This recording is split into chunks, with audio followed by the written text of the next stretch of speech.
Hey guys, Nick here, iNVision Prototypes. Today we're going to be working on the afterburner project and we're going to take and form up this hood side here as well as the outer scoop. But before we get started, I'm going to show you how far we've gotten on the two body sides. We've got that side roughed in. I'll take you over there, show you what's going on. So for the driver's side, we've got this front panel temporarily tacked on. I mentioned last time we can't fully weld this area and assemble this as a complete unit because we'll never get it off the buck, and I don't want to cut the buck up. So we just leave those on tacks, but everything else, well, through there, as well as back here, has been welded. This has been tacked, and we have a few screws there on the inside, one there and one there, just holding it to the inner web. So that pretty much fixed this side in place, and then going from reference points on the drawings as well as this section through here, we've got the passenger side assembled on tacks as well, and identical to the driver's side in terms of angles, the angles of those surfaces, these points here, the top point, one at the back, it's a mirror opposite of the driver's side. So with that completed, we can now go ahead and start on this side scoop area here, as well as this top extension of the hood.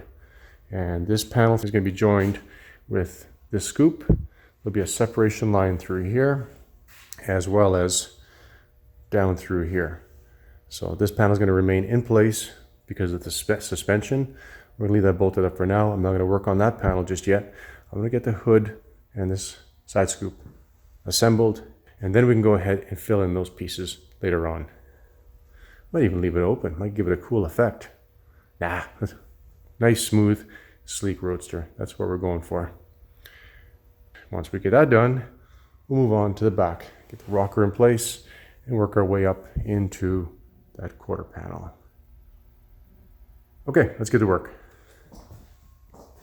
So this is the template we pulled off the buck earlier, and basically showing you that the sheet metal piece we're starting with is a little bit oversized as compared to what we have.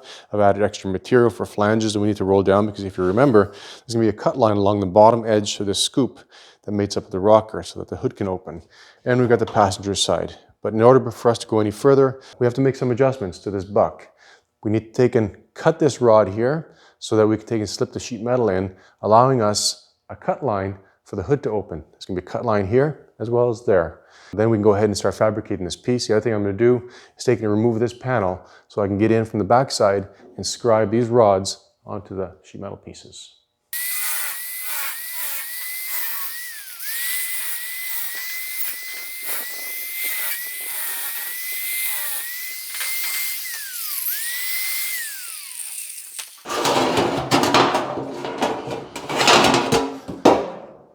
The other side, we don't have to worry about pulling that panel off because there's no buck in the way to interfere. Now, this is one of the reasons why I prefer to use or to work with a wireframe buck, because I can make alterations on the fly. If this was a wooden buck, then I wouldn't be able to adjust things as easily. Now, don't get me wrong, I'm not dissing or putting those kind of bucks down, the wooden buck down. Nothing wrong with them. It's just with this particular project, this style of wireframe buck works out quite well. Now we need to make sure that we have enough material to roll inside and into the scoop. We can probably pick this up a little bit. This bottom edge will be trimmed back so it rolls in, and this top edge has to mate up with the hood section that goes up here, because those are going to be joined together. I'm trying to determine which way the joints are going to go. I can make this piece on top come down and kind of roll out a little bit and put my seam here, or I can take and put my seam up in here. For continuity and cleanliness, I'm going to put my seam on the smaller panel. Last thing you want is for the panel to start moving around on you while you're trying to work on it. And that, my friends, is what you call an oil can, right there, what my hand did. Now, I'm going to see if I can leave it in that position, and I'll demonstrate what the oil can does when you relieve it. It should pop right back out, just like that.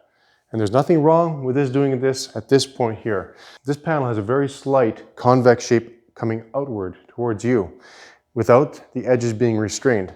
So it's going to pop back and forth, just like that, until we give this a definite feature here and here.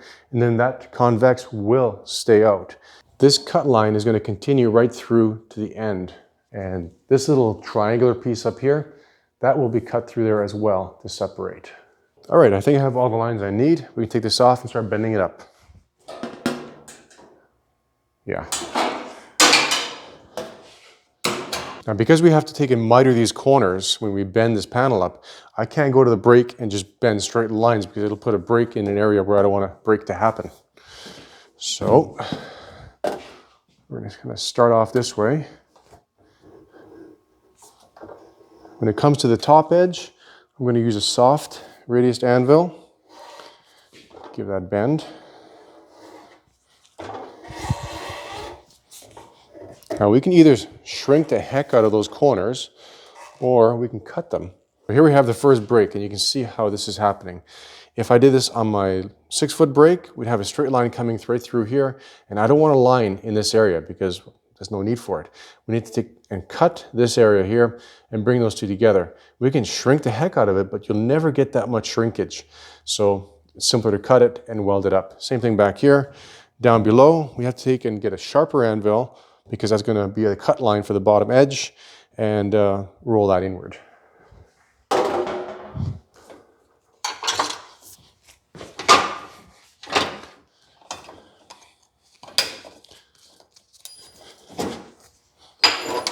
Leave that out for now. Dusty.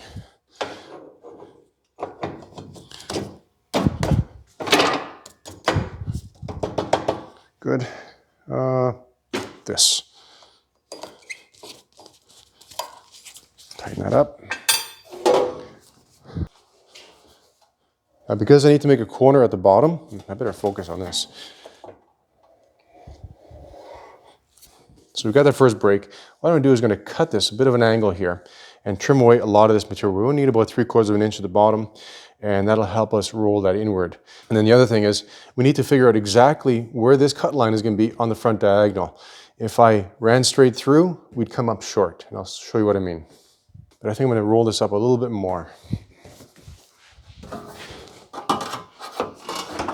Helps to be ambidextrous. I'm not, so it's kind of a challenge. See, this is much more comfortable.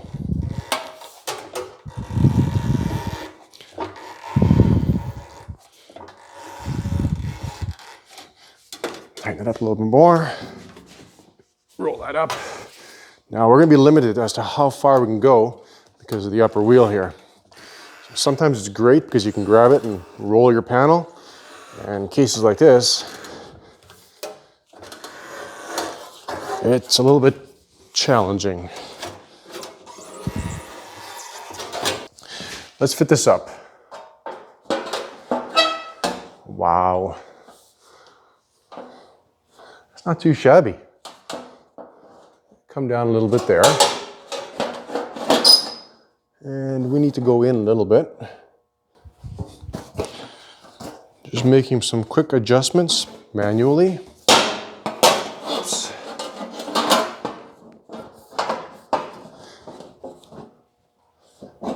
It's going to sit just like that. Now, sometimes you need to clamp a panel without damaging the face. Get a piece of flat bar or whatever, and just put it in between. Make sure it's heavy enough that you don't compress that piece. Like that. Okay, so after 321.825 minutes, we have a panel that looks like it belongs on the car. The corners still have to be welded. I've trimmed those up, but they still have to be welded. And down here, that has to come across straight across. So I'm gonna get the laser level set up back there to give us that line. And we're gonna take and clean up the top edge because it's kind of wonky. So we'll take care of that.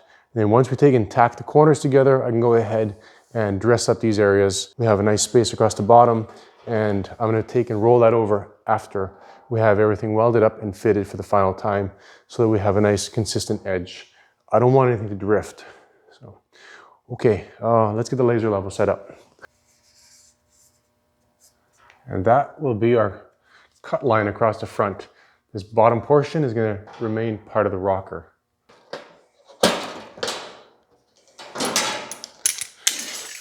Well, how does that look? Haven't tacked the corners yet, but that will come in time. Next, we're going to focus on this top piece.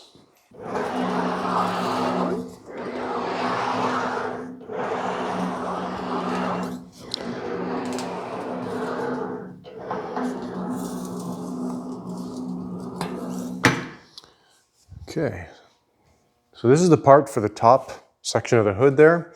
And to help me wheel this up, because it's kind of a long piece and it, you know, if it was just a piece of flat metal, until it gets some shape into it, it is going to flop around and create waves in your panel. I took and broke one edge following the top line there. Basically scribed the backside, broke it, and that stiffened the panel up, allowing me to wheel it up and give it the curvature it needed. Now the back here, we can kind of accentuate it a bit, like that. If we do too much, we won't be able to bend it around until we shrink that top edge. So let's see how this looks.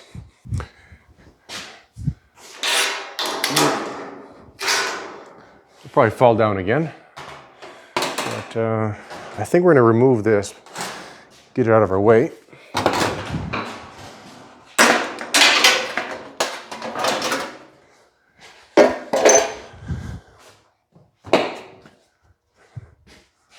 And lay this in just like that. Hey, that's not too bad at all. It's fitting into the buck over there. I need some more vice grips. Line up our marks.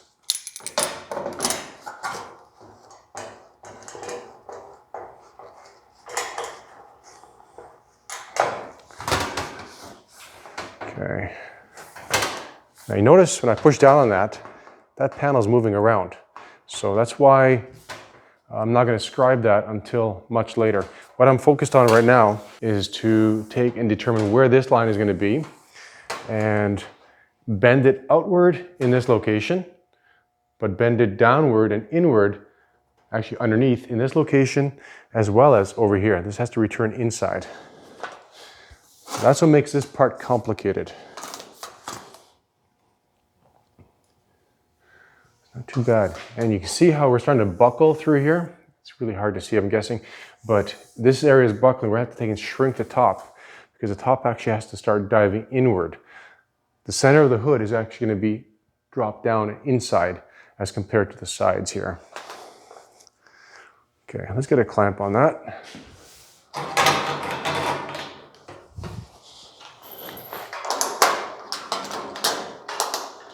Okay, we're making full contact with the rod at the top, the bottom not so much. This is actually holding us out. Let's go through, shrink this top edge with the kick shrinker, and then I can take and better fit it down in here, because when I push down on this, this actually comes out.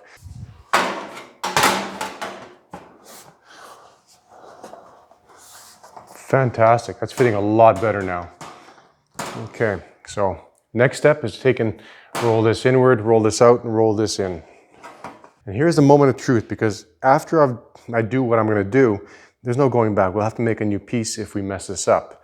These are the diagonal rods that come down for that scoop, and these are going to have to be cut lines to allow this to come out and that to go in. We won't be able to stretch that much material. It'd be quicker to make a little piece and put it in than trying to stretch all that and have it go to where it needs to be. Cue the dramatic music. We can go ahead and use a soft radius wheel for this bend, bring that out, and then switch over with a sharper wheel and give that a sharper bend inward. There we go. So that's the first bend created.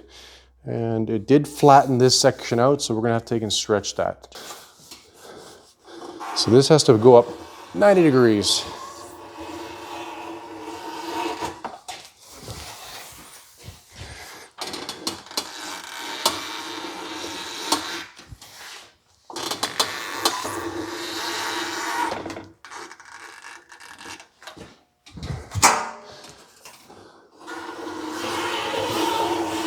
And that's as far as I can go. Got the first bend created for the return inward. Now we do the back one.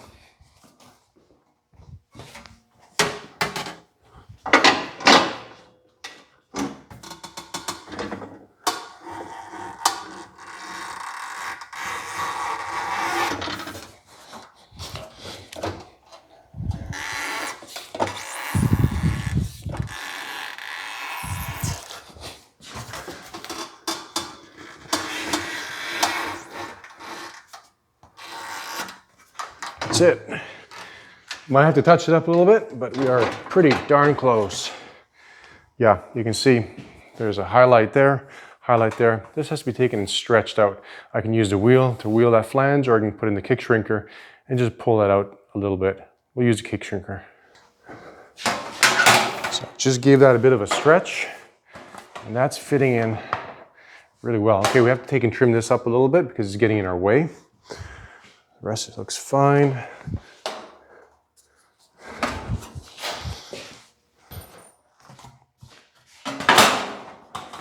Okay, line that up. Sneak that in there. Look at that.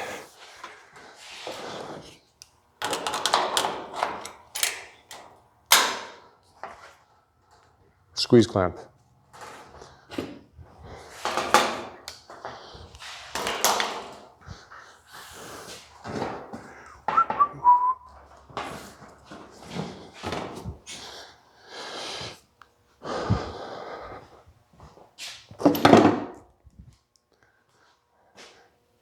I had 2 clamps.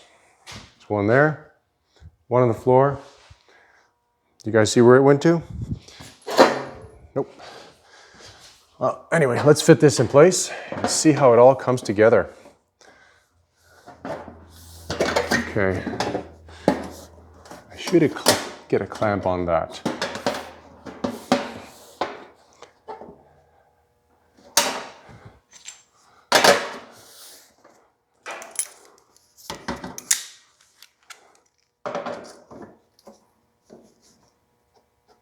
Okay.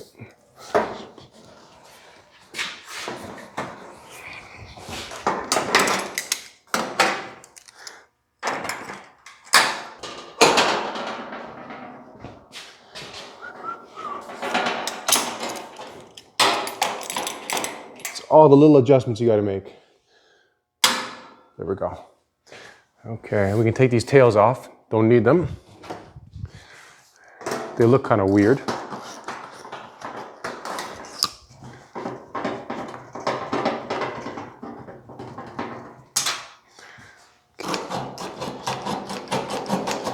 Going to do that because I'll take and blend all that in afterwards. So as you can see, the top, there's a little bit of a space there because we are sitting on top of this. As soon as we blend the two together, that's going to sit right where it needs to on the buck. For now, I'll put a clamp. Just like that. All right, I just want to get this piece and show you guys that this will fit up inside, if you remember from the beginning of the video. But because this bottom flange is a little bit long, we can't squeeze everything in together. We'll have to trim that up, fine tune it, and get them all to fit. But my next step is going to be to take and join these two pieces together. And then once all that's joined, we'll get this in place and fit all these sections together. We still can't weld it to this area here because it has to be removed from the buck. But until then, we can put a few tacks just to hold it, and it'll help us in aligning everything. So I'm gonna call this an episode. Thanks so much for watching. If you like what you saw, if you like where the project is going, give us a thumbs up. If you haven't subscribed yet, please do. It helps our channel grow. And see you in the next one.